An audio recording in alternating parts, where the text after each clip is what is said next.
Kar thieth mar mine kod nyithindo ma oger kod omenda maromo siling $50 million ma gedo mare osir kod M-Pesa Foundation kotenore kod sirikal mar kaunti ma Migori oyaw ayanga e osiptal maduong' ma sub-kaunti ma Awendo. Juma ne oluwo chenro ma kama kendo ma isigana.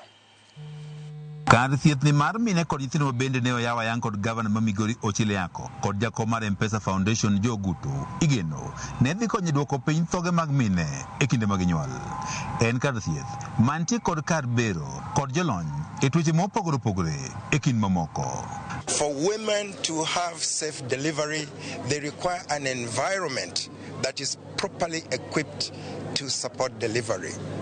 I am very happy to report today that from the time we broke ground in December last year, we now have a facility that ranks among the very best in this country. The county government of Migori, headed by myself, has been able to recruit staff, deploy them here, has been able to purchase medicine and other equipment, and is now fully operating this facility. Jakom mar M-Pesa Foundation Guto wacho ni M-Pesa Foundation ne okawo okang' mar jolo kaunti ma Migori e gero kar thieth mar mine kod nyithindo nikech lipode nyiso kaka kaunti ma Migori por kwan mine mathoth wito ngimagi e kinde mag nyuol. It is our hope that as we go forward, the very high maternal deaths will come down. Kalwe kod migawo ma thieth kuom mine 100 ma nyuol maromo mine 412 pod wito ngimagi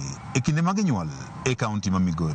Lipot mogol kod migawo ma thieth e kaunti ma Migori bende yango ni kata bed ni piny owacho osego okang' mar kedo kod thoge mag mine e kinde mag nyuol e kaunti ma Migori, pod nitie kwan mine mathoth ma wito ngimagi. Miyo nigi opek en gi tuo machalo kaka pressure ma miyo nigi pregnancy. Pressure ka nitie gima thiedho tek to bedo dala ma samoro biro ka koro osayudo ka pressure koro yudo waluongo ni eclampsia. Oyudo ka koro osayudo complication mag eclampsia. Kobiro hospital tiyudo ka koro samoro koro konyo bedo matek. But watemo nwa improve networking and referral linkages.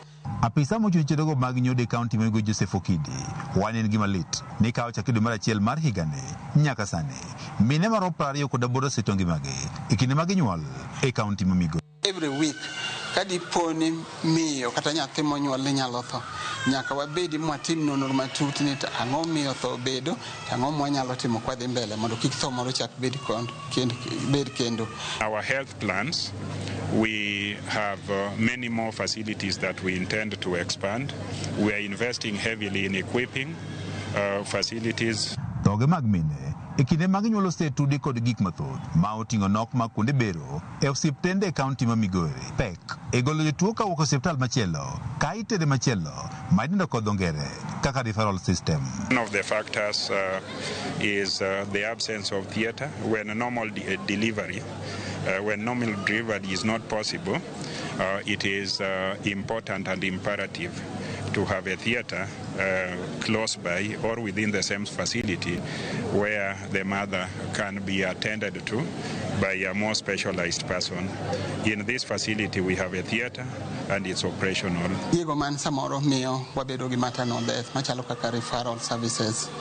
Anyalo wacho ni sani sirkal marwa, the health leadership together with the office of our governor nitie mang'eny mwasatimo. Moko kuom mine mapek bende lipot yango ni chope kuonde ute thieth ma odeko gino mamemo kuom gi bende koro wito ngimagi e kinde mag nyuol.